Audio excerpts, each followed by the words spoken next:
हमारे साथ व्यवहार करें। हम तो कानूनी तरीके से चलते हैं, संवैधानिक तरीके से चलते हैं। बाकी सरकार जो ठीक समझे करे और हम ऐसे ही हमेशा लड़ते रहेंगे। एडवोकेट भानु प्रताप जी है, उनसे जानते हैं कि अब आगे की रूपरेखा क्या रहने वाली है और यहाँ से अब लोग क्या ऐलान कर रहे हैं। देखिए, अभी हम लोग यहाँ से, अभी हमें पुलिस ने डिटेन किया हुआ है और जिस समय भी यहाँ से छोड़ेंगे, मुझे लगता है शायद 6-7 बजे के लगभग शायद हमें छोड़ने के बाद में हम लोग कल बैठेंगे बहुत तरीके से। अभी तो क्योंकि बाहर से जो हमारे साथी आए हैं, इस बार बहुत दूर से आए हैं। लखनऊ से हमारे बहुत साथी आए, हमारे साथी गोवा से आए हुए हैं और मध्य प्रदेश में आए हैं, बॉम्बे से साथी आए हुए हैं, नागपुर से बहुत साथी आए हुए हैं हमारे, हरियाणा से जो आप साथी देख ही रहे हैं, सब लोग हैं पीछे आप देखें, पंजाब से आए हुए हैं, जालंधर से आए हुए हैं, पटियाला से आए हुए हैं और साथ में गुजरात से भी हैं और आप देखेंगे राजस्थान से, जयपुर से एडवोकेट श्री पूरनचंद भंडारी जी हैं, पूरी अपनी टीम लेकर 2 बसें लेकर आए हुए हैं। सो अभी यहाँ से निकलने के बाद सब साथियों से संपर्क करना है, कौन कौन कहाँ से है। हमारी एक बहुत सम्मानित भिक्षुणी है, बहुत भिक्षुणी है, वो भी अपने साथ करीब 20 महिलाओं के साथ आई। हमें उनका भी पता नहीं कि वो कहाँ है, कैसे है। सो उनके विषय में भी पता लगाना है, क्योंकि अलग अलग जगह से पकड़ के लोगों को अलग अलग थाने में डिटेन किया गया है। कहाँ कहाँ रखा गया है अभी नहीं जानकारी है। और जैसे ही यहाँ से निकल के हम उनके विषय में पता करेंगे, उसके बाद बैठ के कल प्रेस को बुलाएंगे और जो कुछ आज हुआ है और जो आगे की रणनीति होगी बाकायदा आपके साथ में सर, जैसे ही आप लोग ईवीएम के खिलाफ मोर्चा खोलते हैं, प्रदर्शन करते हैं, आपको डिटेन कर लिया जाता है और धारा 144 का हवाला दिया जाता है। देखिए, हमें डिटेन करने का जो मतलब है, इससे साफ है कि सरकार बुरी तरह से डरी हुई है। अगर सरकार को कोई डर नहीं है, तो हमें प्रदर्शन करने से रोकने से क्या मिलेगा उसको? हमसे क्या दिक्कत है उसको?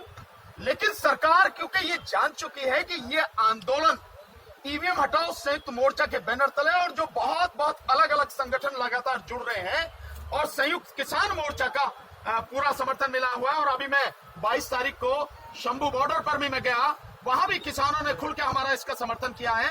तो ये समर्थन बढ़ता चला जा रहा है और आंदोलन पूरे देश में, हर गांव में, हर गली में, ये घर घर तक पहुंच चुका है आंदोलन। इसलिए, और सरकार के पास ये इंफॉर्मेशन है, इसलिए सरकार बुरी तरह से घबराई हुई है, डरी हुई है और वो किसी हालत में नहीं चाहती कि कोई प्रदर्शन हो जाए। आज जितने भी लोग आए, मैं समझता हूँ कम से कम 8-10 हजार लोग जरूर होंगे आज। और ये सारे के सारे लोग जंतर मंतर पर जब दिखेंगे, इतनी भीड़ दिखेगी, तो पूरे देश में जबरदस्त उबाल आएगा। और सरकार इसीलिए घबराई हुई है, इसीलिए अलग अलग जगह हम लोगों को डिटेन करके अलग अलग थानों में भेज रही है। मतलब रही दूसरी बात, जो धारा 144 की है, ये पूरी तरह से गैर संवैधानिक और गैर कानूनी काम हो रहा है। आप देखेंगे कि जब हम लोगों को डिटेन कर रहे थे और एक माइक पर पुलिस वाला जो कह रहा धारा 144 लग गई है, आप हटो यहाँ से, तो हमने ये कहा था, वहाँ एडिशनल वो भी थे डीसीपी, उनसे ये कहा था धारा 144 लगी है, कानून की बात है, तो बताओ कहाँ है? कोई कागज है आपके पास में? किसी का आदेश है आपके पास में? गृह मंत्री का आदेश है, प्रधानमंत्री का आदेश है, किस अधिकारी का आदेश है, या पुलिस कमिश्नर का आदेश है, डीसीपी का, एसीपी का, किसका आदेश है? आप ऐसे नहीं कह सकते। आखिर हम कानून के जानने वाले लोग हैं। आप अगर हमारे साथ में ये कहोगे कि आपने कह दिया, घोषणा कर दी कि धारा 144 लगी, कागज दिखाओ ना, कहाँ लगी धारा 144? वो नहीं दिखाया। इसलिए जो हमें रोका गया है, हमारी जो डिटेंशन है, ये पूरी तरह से गैर संवैधानिक, गैर कानूनी, इलीगल डिटेंशन है और इसका भी इंतजाम करेंगे। चिंता करने वाली कोई बात नहीं है। धारा 144 संविधान से ऊपर नहीं हो सकती और धारा 144 का आप हवाला देके संविधान का गला नहीं घोट सकते आप। ये जो काम कर रही है पुलिस के माध्यम से, जो सरकार काम करा रही है, लड़ेंगे इसके लिए। अगला कदम क्या होगा? आप जिस तरह से सभी वकील मिलकर प्रदर्शन कर रहे हैं, तो सरकार अपनी तरह से कार्रवाई कर रही है, आप सबका अगला कदम क्या होगा? देखिए, हमारा प्रदर्शन जो है पूरे देश में लगातार चल रहा है। जैसे मैं अभी आपको बताऊं, मैं आया हूं, जो परसों में आया हूं, मैं बल्कि कल मैं आया हूं, सो मैं साउथ दक्षिण भारत में होके आया हूं। वहां जबरदस्त तरीके से उबाला, पूरा दक्षिण भारत इसका विरोध करेगा। ईवीएम घुस नहीं पाएगी गांव गांव में। मैं आपको बता रहा हूँ, पंजाब में नहीं घुस पाएगी, हरियाणा के साथ ही खड़े हैं, हरियाणा में नहीं घुस पाएगी ईवीएम। जो भी ये सारी की सारी चीजें कर रहे हैं, तो ये सब कुछ पूरी तरह से गैर कानूनी और गैर संवैधानिक, ये सारा का सारा काम। आगे कदम क्या होगा? अभी 29 तारीख को जो हमारे सुप्रीम कोर्ट के एडवोकेट हैं श्री प्रशांत भूषण जी, उन्होंने कॉल दी हुई है, एडवोकेट्स की कॉल है, वो होगा। देन उसके बाद में आगे जो भी होगा प्रोग्राम हम लोगों को, आप लोगों को बताएंगे। सर, जंतर मंतर से जब आपको वहाँ पर बसों में डाला गया, उसके बाद कहाँ कैसे क्या हुआ? नहीं, उसके बाद बड़ी अजीब सी स्थिति लगी। पहले तो वहां से हमें उठा के और जो संसद मार्ग थाना है वहां पे रोक के रखा। देन उसके बाद में वहां से गाड़ी को लेकर चले तो हमने सोचा कि शायद मंदिर मार्ग थाने जा रहे होंगे। वहां से घुमाते हुए लेकर आए, वो घुमाते हुए लेके और फिर वहां से चाणक्यपुरी की तरफ को होके फिर पटेल मार्ग पे होते हुए हवाई अड्डे के इधर को आके फिर यहाँ ले आए और यहाँ लाके फिर यहाँ से आगे को ले गए, कापासेड़ा थाने के सामने लाके फिर यहाँ से आगे को ले गए। फिर गाड़ी वहां से मतलब एक आगे शायद वो है एक फार्म हाउस में शायद रखने का था।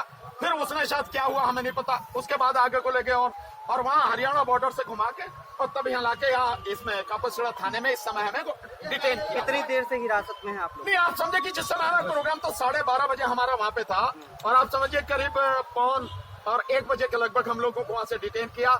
उसके बाद से लेके आ रहे हो तब से हम लोग यहीं पर हैं, इसमें कापासेड़ा थाने में है।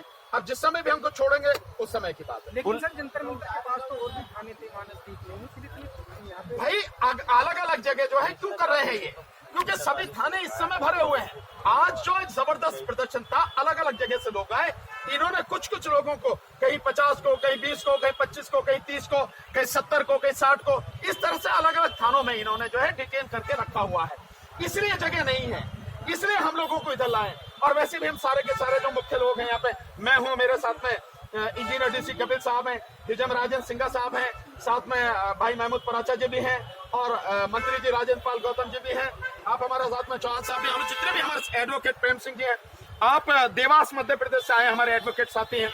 तो ये जो सब लोग हैं इन सबको यहाँ रखा गया है। हो सकता है कि भाई दूर ले जाओ, जब पास में आ जाओगे इन्हें छोड़ोगे पास में तो फिर नहीं पहुंच जाओगे, ये भी बात हो सकती है। सरकार को डर सता रहा है कि दोबारा प्रदर्शन शुरू कर देंगे। सरकार की टांगे कांपी हुई है, ऐसे देख रहे हो आप, ऐसे टांगे कांप रही है सरकार की, तभी हम लोगों को डिटेन कर रही है। लेकिन हम आपको बता देना चाहते हैं, इस बार ईवीएम हटेगी। 2024 का लोकसभा चुनाव ईवीएम से नहीं होगा।